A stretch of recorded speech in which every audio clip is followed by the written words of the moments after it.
അവസരങ്ങളുടെ തുടികൊട്ടുമായി നമ്മുടെ സ്വീകരണ മുറിയിലെത്തിയ red കാർപ്പറ്റിന്റെ brand new എപ്പിസോഡിലേക്ക് എല്ലാവർക്കും സ്വാഗതം. Let's begin the show. This is Red Carpet. ശ്രമം ഒരു വ്രതമാക്കിയ പ്രതിഭകളുടെ ഈ വേദിയിലേക്ക് സംഗീതം ഒരു വ്രതമാക്കിയ നമ്മുടെ സെലിബ്രിറ്റി ഗസ്റ്റിനെയാണ് ഇപ്പോൾ ഞാൻ ഇൻവൈറ്റ് ചെയ്യാൻ പോകുന്നത്. മറ്റാരുമല്ല, മലയാളികളുടെ പ്രിയ ഗായിക മഞ്ജരി.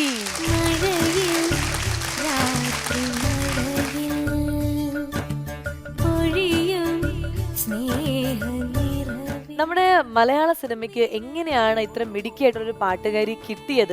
എവിടെ നിന്നാണ് അതിന്റെ തുടക്കം? ഞാൻ ആക്ച്വലി കോളേജിൽ പഠിക്കുന്ന സമയത്ത് എൻ്റെ ഒരു ടീച്ചറുടെ ഹസ്ബൻഡ് സഞ്ജീവ് ലാൽ സർ, അദ്ദേഹത്തിന്റെ ഒരു ഫിലിം വാമനപുരം ബസ് റൂട്ട് എന്ന് പറഞ്ഞ പടത്തിനകത്ത് ഒരു ഫില്ലർ സോങ് പാടി. അത് പടത്തിലില്ല, അത് ആദ്യമേ പറഞ്ഞിരുന്നു പടത്തിലില്ല, പക്ഷെ അന്ന് കാസറ്റ് ആണല്ലോ. അപ്പൊ അതില് പാട്ടുണ്ടെന്ന് പറഞ്ഞ് അങ്ങനെ ചെന്ന് പാടിയ ഒരു പാട്ടാണ്. അപ്പൊ അതെന്റെ ഫസ്റ്റ് ഒരു എക്സ്പീരിയൻസ്. പിന്നെ അൽഫോൺസ് ജി അദ്ദേഹത്തിന്റെ മ്യൂസിക്കില് ഹലോ എന്ന് പറഞ്ഞൊരു പടം, അതും ഇറങ്ങിയില്ലായിരുന്നു. സിനിമ ഇറങ്ങിയില്ല. അപ്പൊ അങ്ങനെ ഒരു പ്രോജക്ട് ഹലോ വേറെ പിന്നെ ഇറങ്ങി, അതിൽ പാടി ലാലേട്ടന്റെ പടം, അതും അങ്ങനെ ഇറങ്ങിയില്ല. അപ്പൊ നമ്മൾ സ്വാഭാവികമായിട്ട് വിഷമം എന്ന് പറയുന്ന കാര്യം ഉണ്ടാവുമല്ലോ. അപ്പൊ ഞാൻ എന്റെ അച്ഛനോട് വെച്ചാൽ ഞാൻ ഒരിക്കലും സിനിമയിൽ പാടില്ലേ, എന്താ ആ പാട്ടൊന്നും ഇറങ്ങിയില്ല. അങ്ങനെ ഒരിക്കൽ ഗിരീഷ് ഏട്ടൻ ഒരു ടെലിഫിലിം ചെയ്യുന്ന സമയത്ത് അദ്ദേഹത്തിന്റെ തന്നെ മ്യൂസിക് ആയിരുന്നു. ആ പാട്ട് എന്നോട് പാടാൻ വേണ്ടി ചെല്ലാൻ പറഞ്ഞു. അപ്പൊ ഞാൻ അവിടെ ആ പാട്ട് പാടിക്കഴിഞ്ഞപ്പോൾ എന്നോട് പറഞ്ഞു, കുട്ടി ഞാൻ അടുത്ത മാസം 15-ാം തീയതി, എനിക്കിപ്പോഴും ആ ഡേറ്റ് ഓർമ്മയുണ്ട്, അടുത്ത മാസം മെയ് മാസം 15-ാം തീയതി എങ്ങാണ്ട് അദ്ദേഹം രാജാ സാറിൻ്റെ അടുത്ത് പോകുന്നുണ്ട്. രാജാ സാറുടെ ആണ് അടുത്ത പ്രോജക്റ്റ്.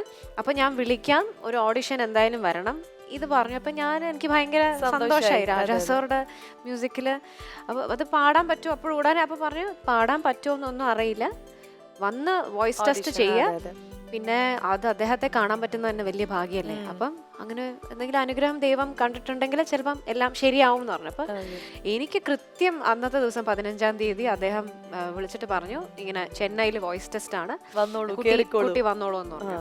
അപ്പൊ പെട്ടെന്ന് പാക്കിങ്ങും എല്ലാം റെഡിയായി വേഗം ഞാനും അമ്മയും നേരെ ചെന്നൈയിലോട്ട് നഗരങ്ങളിൽ ചെന്നൈയിലേക്ക് പോയി.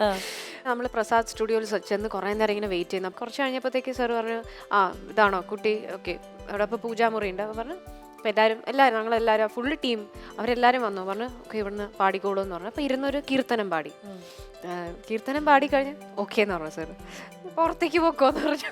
നേരെ ഞാൻ പുറത്തേക്ക് പോയി നിന്നു.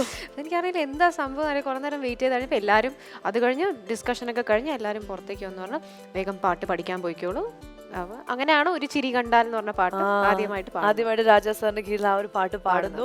പാട്ട് കേരളക്കര എല്ലാവരും ശ്രദ്ധിച്ച ഇഷ്ടപ്പെട്ടൊരു പാട്ടായിരുന്നു. ആ പടത്തിൽ തന്നെ വേറെയും 2 പാട്ടുണ്ടായിരുന്നു. ഒരു സോങ് രാജാ സാറിന്റെ കൂടെ തന്നെ ഒരു ഡ്യൂറ്റ് ആയിരുന്നു, മാൻകുട്ടി മൈനക്കുട്ടി അങ്ങനെ ഒരു വെസ്റ്റേൺ സ്റ്റൈലിലുള്ള ഒരു രാജാ സാറിന്റെ കൂടെ. പിന്നെ ഒരു ഗ്രൂപ്പ് സോങ് ഉണ്ടായിരുന്നു, ബാക്കി വേറെ കുറെ സിംഗേഴ്സ് ഉണ്ടായിരുന്നു. അപ്പൊ എല്ലാവരും ഇങ്ങനെ 3 സോങ് അതിൽ പാടി. എന്നിട്ട് സാർ പറഞ്ഞു 2 days വെയിറ്റ് ചെയ്യണം എന്ന് പറഞ്ഞു. വെയിറ്റ് ചെയ്ത് അടുത്ത് തമിഴിലേക്ക് എനിക്ക് എൻട്രി, കരകാട്ടക്കാരൻ എന്ന് പറഞ്ഞ മൂവിയിൽ. അപ്പൊ അത് എനിക്കൊരു ബോണസായി 5 പാട്ട് ഒറ്റയടിക്ക് ആ സിനിമയിൽ 2, ഈ സിനിമയിൽ 3 പാട്ടുമായിട്ട് ഒരു 5 പാട്ടിന്റെ ഒരു ലോട്ടറി അടിച്ച പോലെ ഞാൻ നാട്ടിലേക്ക് വന്ന് കോളേജിൽ ചെന്ന് പറഞ്ഞ എല്ലാവരുടെ അടുത്തും ഈ കഥ പറയാനും എല്ലാവരുടെ അടുത്തും എനിക്ക് ലോട്ടറി അടിച്ചു, എനിക്ക് ഭയങ്കര സന്തോഷമായി. അപ്പം നമ്മുടെ മനസ്സിന്റെ ആ ഒരു എന്ന് വെച്ചാൽ ഈ കുറെ നാളായിട്ട് വെയിറ്റ് ചെയ്തിട്ട് നമുക്കൊരു അവസരം കിട്ടിയ അവസരം, അതും ഇളയരാജ സാറിന്റെ അദ്ദേഹത്തിന് കൂടെ അങ്ങനെ വർക്ക് ചെയ്യാൻ പറ്റിയത് ഭയങ്കര ഒരു വലിയൊരു കാര്യമാണ്. പിന്നെ അതിനുശേഷം ഒരുപാട് പാട്ടുകൾ അദ്ദേഹത്തിന് പാടാൻ സാധിച്ചു. ഓൾമോസ്റ്റ് തമിഴ്, തെലുഗു, കന്നഡ എല്ലാ ഭാഷയിലും. അതിനു മുമ്പ് വേറൊരു കാര്യം ചോദിക്കട്ടെ, അതായത് ചേച്ചി ആദ്യമായിട്ട് പാടി കുറേ പാട്ടുകളൊക്കെ പാടിയതിനു ശേഷം ഒരു അംഗീകാരം മഞ്ജരി എന്ന ഗായികയെ തേടിയെത്തി. 2 സ്റ്റേറ്റ് അവാർഡ് സ്വന്തമാക്കിയ ഒരു ഗായികയാണ്. ഈ വർഷവും ക്രിട്ടിക് അവാർഡ് കിട്ടി. അങ്ങനെ ഇനി എല്ലാ വർഷവും ഓരോ അവാർഡുകൾ ജീവിതത്തിൽ വരട്ടെ. ഷോയിന്റെ ഒരു ഭാഗമായിട്ട് നമുക്ക് കുറെ കാര്യങ്ങൾ ചെയ്യാനുണ്ടല്ലോ, അതാണ് അടുത്ത് ചെയ്യാൻ പോകുന്നത്. അതായത് നമ്മുടെ പിന്നെ പേടിക്കണ്ട, ഒരു പെർഫോമർ വരും, അവർ വന്ന് പെർഫോം ചെയ്യും, നമ്മളത് കാണും, ആസ്വദിക്കും. നമുക്ക് നോക്കാം ആരാണെന്ന്. ചെറുതായിട്ട് ഈ വിഷ്വൽ ഒന്ന് കാണുമ്പോൾ ഏകദേശം ഒരു ഐഡിയ കിട്ടും. നോക്കാം. എൻ്റെ പേര് അങ്കിത, ഞാൻ കോട്ടയത്ത് നിന്ന് വരുന്നു. ഞാൻ ഗിരിദീപം ബെത്തനി ഹയർ സെക്കൻഡറി സ്കൂളിലെ 9th സ്റ്റാൻഡേർഡ് വിദ്യാർത്ഥിനിയാണ്. ഞാനൊരു ക്ലാസിക്കൽ ഡാൻസറാണ്. എൻ്റെ ഫാമിലി എൻ്റെ അപ്പ ദുബായിലാണ്. അപ്പയുടെ പേര് അനീഷ് എന്നാണ്. അപ്പ ഒരു എൻജിനീയറാണ്. ഇത് എൻ്റെ അമ്മ പ്രവീണ. ഇത് എൻ്റെ ഗ്രാൻഡ് മദർ പ്രേമി. ഇത് എൻ്റെ അനിയത്തി പൃഥിക. എനിക്ക് ഡാൻസ് ഭയങ്കര ഇഷ്ടമായിരുന്നു. പക്ഷേ എന്തോ എനിക്ക് പഠിക്കാൻ പറ്റിയില്ല. അതുകൊണ്ട് എനിക്ക് എൻ്റെ മോളെ പഠിപ്പിക്കണം എന്ന് ഭയങ്കര ആഗ്രഹമായിരുന്നു. അപ്പം മോൾക്ക് ഇൻട്രസ്റ്റും ഉണ്ട്, ടാലൻറ്റും ഉണ്ടെന്ന് കണ്ടുകൊണ്ട് ഞങ്ങൾ പഠിപ്പിക്കാമെന്ന് തീരുമാനിച്ചു. ഡാൻസറിനെ നമ്മുടെ വേദിയിലേക്ക് സ്വാഗതം ചെയ്യാം അല്ലേ? റെഡ് കാർപ്പറ്റിന്റെ വേദിയിലേക്ക് കോട്ടയംകാരി അങ്കിതയ്ക്ക് സ്വാഗതം. അങ്കിത ഇങ്ങനെ സ്റ്റെപ്പ് ഇറങ്ങി വന്നപ്പോഴേക്കും നല്ലൊരു മുഖപരിചയം തോന്നുന്നുണ്ട്. സിനിമയിലൊക്കെ എവിടെയോ കണ്ടു അല്ലേ? ഒരു സിനിമയിൽ അഭിനയിച്ചിട്ടുണ്ട്. ഒരു വെരി സ്മോൾ റോൾ, ചെറിയൊരു റോൾ ഒരു സിനിമയിൽ അഭിനയിച്ചു. പക്ഷെ വലിയൊരു സിനിമയിലാണ്. പറയൂ, അതിന്റെ വിശേഷം പറയൂ. വിശേഷം നല്ലൊരു എക്സ്പീരിയൻസ് ആയിരുന്നു. ബിക്കോസ് ഇത്രയും നല്ലൊരു ഏത് സിനിമയാണെന്ന് ചേച്ചിയോട് പറയൂ. മോഹൻലാൽ ലാലേട്ടന്റെയും മഞ്ജു ചേച്ചിയുടെയും ചെറുപ്പകാലമായിട്ട്. രണ്ടുപേരുടെയോ? ലാലേട്ടന്റെയും മഞ്ജു Sorry, ചേച്ചിയുടെയും? ആ ഫിലിം, അവരുടെ ഫിലിമില് മഞ്ജു ചേച്ചിയുടെ ചെറുപ്പകാലമായിട്ട്. പിള്ളേർക്ക് നുണ പറയാന്ന് വിചാരിച്ചത്. ശരി, അപ്പൊ അങ്ങനെയാണ് സിനിമയിൽ തുടക്കം. അതല്ലേ ആദ്യത്തെ മൂവി അല്ല അത്? ഭയങ്കര സന്തോഷമായി കാണൂല്ലേ ഇത്രയും വലിയൊരു സിനിമയില് നമുക്ക് അഭിനയിക്കാൻ പറ്റി. അഭിനയിക്കാൻ ഇഷ്ടമാണോ? പൊതുവെ ഇഷ്ടമാണ്. ഇനി വലുതാവുമ്പോഴും ഒരുപാട് സിനിമകളിൽ അഭിനയിക്കണം, സിനിമാ നടിയാവണം, അങ്ങനെയൊക്കെയാണ് ആഗ്രഹം. പിന്നെ എന്താണ് മോളെ വിശേഷങ്ങൾ? 9ലാണ് പഠിക്കുന്നത് അല്ലേ? ഓക്കെ. അപ്പൊ ഇപ്പൊ എങ്ങനെ പോകുന്നു പഠിത്തവും ഡാൻസ് പഠിത്തവും എല്ലാം എങ്ങനെയാണ്? എല്ലാം ഓൺലൈനാണ്. കൂടെ വന്നിരിക്കുന്ന ആരൊക്കെയാ? എന്റെ അമ്മ, അനിയത്തി, ഗ്രാൻഡ് മദർ. നമസ്കാരം എല്ലാവർക്കും. റെഡ് കാർപ്പറ്റിലേക്ക് ഇതില് ഇത് അനിയത്തി, ആ ചേച്ചി. ശരിക്കും പറഞ്ഞ ചേച്ചി, അനിയത്തി, അമ്മ. അത്രേ പറയൂ. അതിലപ്പുറം പോയില്ല. അത് മതി. ചിരി കണ്ടാൽ അത് മതി. ചേച്ചി വർക്കിംഗ് ആണോ? ഞാൻ ബാങ്കിൽ വർക്ക് ചെയ്യുന്നുണ്ടായിരുന്നു. ഞങ്ങൾ ആക്ച്വലി ദുബായിലായിരുന്നു. ലാസ്റ്റ് ഇയർ ആണ് നാട്ടിൽ വന്ന് സെറ്റിൽ ആയത്. അനിയത്തിക്കുട്ടി ഏത് ക്ലാസ്സിലാണ് പഠിക്കുന്നത്? ഞാൻ 6th പഠിക്കുന്നത്. ഓക്കെ. പ്രതികയ്ക്ക് ഡാൻസ് ഒക്കെ ഇഷ്ടമാണോ? പഠിക്കുന്നില്ല. ഇല്ല. ഇനിയിപ്പോ കുറച്ച് കഴിയുമ്പോ ചേച്ചിയുടെ അടുത്ത് പഠിക്കാം അല്ലേ? അതുവരെ നമ്മൾ കാത്തിരിക്കുകയാണ്. അതാണ് പ്രതികയുടെ ആഗ്രഹം. അല്ല, ഇനിയിപ്പോ അതേ പറ്റുള്ളൂ, അല്ലെങ്കിൽ ഓൺലൈൻ ചേരേണ്ടി വരും. അതെ. അപ്പൊ ഇത് ഗുരുമുഖത്തുനിന്ന് പഠിക്കാം. അമ്മയ്ക്ക് എന്താണ് ഡാൻസും പാട്ടും ഒക്കെ ഇഷ്ടമാണോ? ഇഷ്ടമാണ്, വലിയ ഇഷ്ടമാണ്. കുഞ്ഞുനാളിൽ അമ്മ എന്തെങ്കിലും ചെയ്യുമായിരുന്നോ? ഡാൻസ് കളിക്കുമായിരുന്നു അല്ലേ? പഠിച്ചിട്ടില്ല, എങ്കിലും സ്കൂളിലൊക്കെ കളിക്കുമായിരുന്നു. അപ്പൊ ആ ഒരു കഴിവൊക്കെ ആയിരിക്കും കൊച്ചുമോൾക്ക് കിട്ടിയതല്ലേ?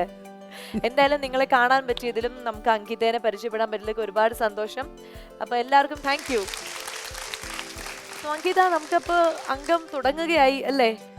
എല്ലാം സെറ്റ് അല്ലേ? നല്ല അങ്കോപാങ്കാണോ? ഞാൻ അറിയാതെ പറഞ്ഞതാണ്. ഇന്ന് ഞാൻ പറയുന്നൊക്കെ അങ്ങനെ കറക്റ്റ് ആവുകയാണ്. അങ്ങനെ തന്നെ എല്ലാം നന്നായി സംഭവിക്കും. തഥാസ്തു. അപ്പൊ നല്ല ഭംഗിയായിട്ടുണ്ട്. വേഷവും മേക്കപ്പും എല്ലാം രസമായിട്ടുണ്ട്. അപ്പൊ നമുക്കിനി ഡാൻസിലേക്ക് പോവാം അല്ലേ? Okay Ankita, all the best.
Performance ആയിരുന്നു. ഭയങ്കര എനർജി, ഭയങ്കര വേരിയേഷൻ ഓഫ് എക്സ്പ്രഷൻ. അല്ല അതാണ് ഇത് ഭയങ്കര ഡിഫിക്കൽട്ട് ആയ ഒരു സോങ് കൂടിയാണല്ലോ. അതെ അതെ നമ്മൾ അതിന്റെ വിഷ്വൽസ് ആണ് എനിക്കിടയിൽ ലാലേട്ടൻ വിങ്ക് അതെ ഞാൻ ചെയ്യുന്നത് ശ്രദ്ധിച്ചു. അത് നമുക്ക് എപ്പോഴും ഓർമ്മ വരും. ആൻഡ് ഇതിന്റെ താളമാണെങ്കിലും അതിന്റെ സ്പീഡ് എല്ലാം ഭയങ്കര ബുദ്ധിമുട്ടാണ് പാടാനും ഡാൻസ് ചെയ്യാനും ഒക്കെ. ആൻഡ് വളരെ ഷാർപ്പ് മൂവ്മെന്റ്സ് ആയിരുന്നു. ആൻഡ് കൊറിയോഗ്രാഫി മസിലായിരുന്നു അല്ലേ? അബാദ് സാറിനും വലിയൊരു കയ്യടി. ആൻഡ് അങ്കിത നന്നായിട്ട് പെർഫോം ചെയ്തു. അപ്പൊ എന്തായാലും അങ്കിതയുടെ ഒരു ഗംഭീര പെർഫോമൻസ് നമ്മൾ കണ്ടിട്ടുള്ളൂ. ഇനി അതിലും ഗംഭീരമായിട്ടുള്ള പെർഫോമൻസിന് ഞങ്ങൾ കാത്തിരിക്കുകയാണ്. അതിനു മുമ്പ് നമുക്കൊരു സമ്മാനം മേടിച്ചാലോ? സമ്മാനം മേടിച്ചിട്ട് കളിക്കുമ്പോൾ കുറച്ചും കൂടി ഒരു ആവേശം വരും അല്ലേ? ചേച്ചി വരൂ.